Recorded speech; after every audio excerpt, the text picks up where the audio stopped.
Okay, let's talk about something that drives people crazy. Why does it feel like our bodies are, I don't know, actively hoarding fat right around the middle, even when you swear you're eating healthy? Right. You're dodging the donuts, you maybe even counting things. Exactly. And still, that stubborn belly fat seems to have its own agenda. It's bizarre. It really is.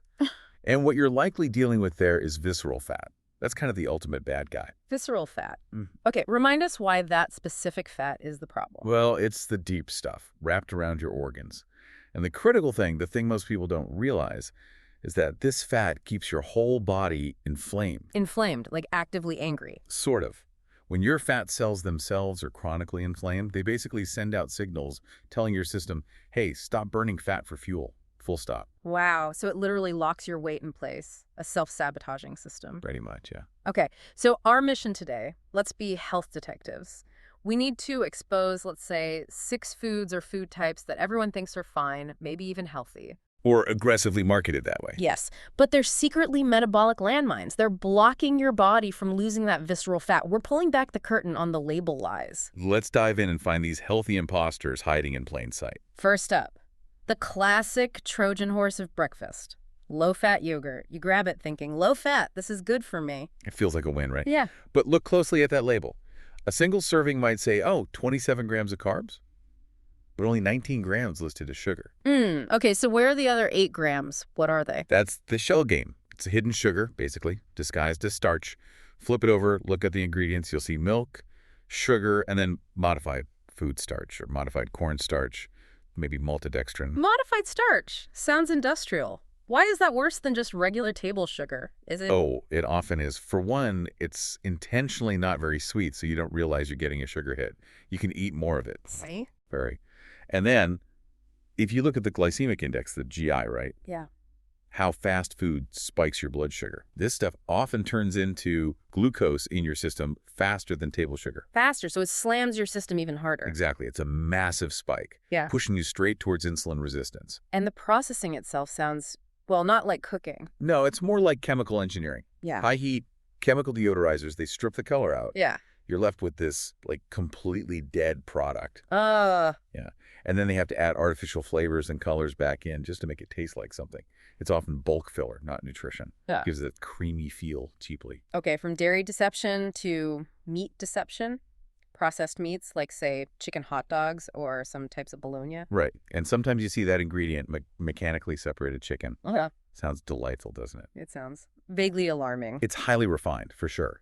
But the main metabolic issue here, beyond just the meat quality itself, is that they load these things up with industrial sugars. Sugars in hot dogs. Yep. Corn syrup, dextrose stuff made from cornstarch. You think you're getting protein, but bam, you're hit with processed starch and sugar too. Sugar in meat, that just feels wrong, like a culinary crime. You mentioned something about AGPs. Ah, yes. Advanced glycated proteins. That's what happens when sugar chemically bonds with protein or fat, especially under the high heat used in processing. And what do these AGPs do to us? They're bad news. They massively speed up cellular aging and inflammation all through your body. Plus, because the starting ingredients can be a bit of a mix, they often need high heat, sometimes even ammonia or chlorine, just to kill bacteria. Good grief. Okay, so how do we tell the difference? Contrast it. Look at, say, an organic grass-fed beef hot dog. Ingredients might just be beef, water, sea salt, maybe vinegar. Carbs, 0. That shows you how much hidden starch and sugar is messing things up in the processed versions. Okay, so we've got hidden starches in yogurt and meat. Now let's talk about the stuff specifically marketed as the solution, the wellness marketing trap. Ah, yes. The keto-friendly bars, Atkins, things like that. Exactly. The package practically screams, low carb, only 1 gram of sugar. You feel like you've found the holy grail. You think, I've hacked the system. Yeah. Right. Until you actually read the ingredients. What's hiding in there? Well, often it's the protein quality. You'll see things like milk protein concentrate, soy protein isolate, basically the cheapest, most processed proteins they can find. Not exactly nutrient dense. So not real food, basically. And then there's the digestive experience. I definitely remember that feeling. Eating one, thinking I'm being virtuous, and then spending the next few hours just feeling awful, bloated. Yes. That's often the synthetic fibers, the industrial fibers they add for bulk and texture.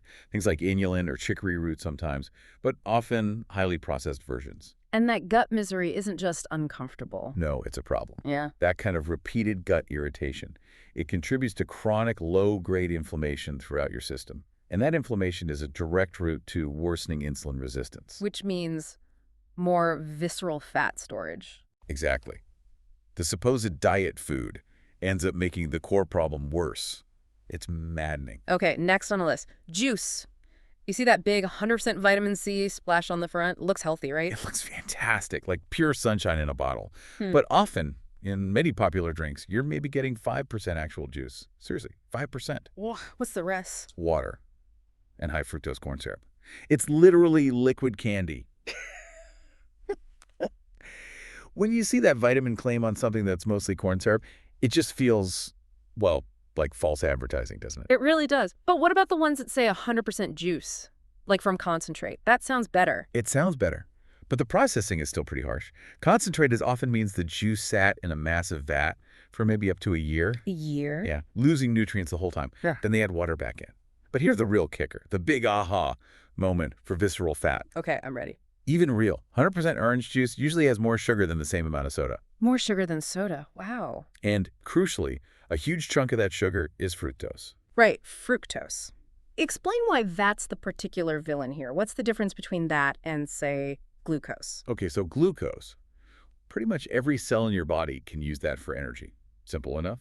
Fructose, though, only your liver can really process it in large amounts. Only the liver. Yes. When you flood your liver with a big hit of concentrated fructose, like from juice, it just gets overwhelmed. It has to turn that fructose into fat, much more so than it would with glucose. And that leads to? That's a direct pathway to developing a fatty liver. And fatty liver is a huge driver of insulin resistance and, you guessed it, more visceral fat piling up. That connection is genuinely terrifying.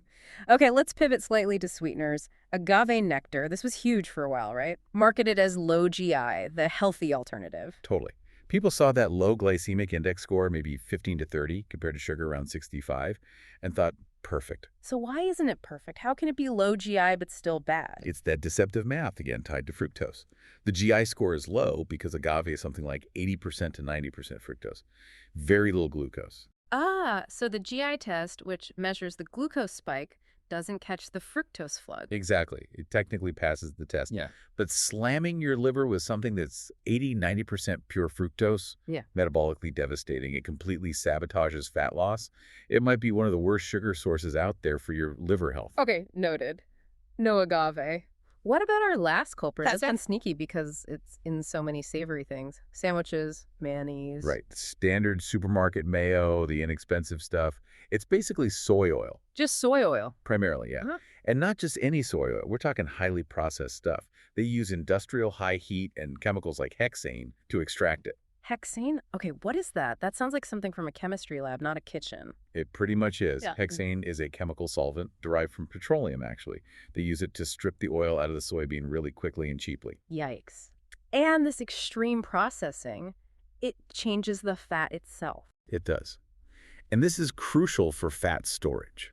This kind of altered, processed fat, especially from oils like soy or corn oil. It's different from natural fats, like, say, saturated fat from coconut oil or butter. Different how? In terms of storage? Yes. Your body doesn't seem to burn it off for fuel as easily. It gets packed away into your fat cells and just stays there longer. It's much harder for your body to access and burn when you're trying to lose weight. So it's like super sticky fat. Kind of, yeah. Which makes it almost comically ironic when these oils are often labeled heart healthy. The way they're processed and stored in the body makes them highly questionable for long-term health. Feels like a lawsuit waiting to happen sometimes. Okay, so we've hit these 6 saboteurs: yogurt, processed meats, fake keto bars, juice, agave, mayo. They spike sugar, they use weird starches, they flood us with fructose, they give us processed fats that stick around. Right. And all of this loops back to that one critical regulator we mentioned earlier, the one that often flies under the radar in standard checkups: insulin.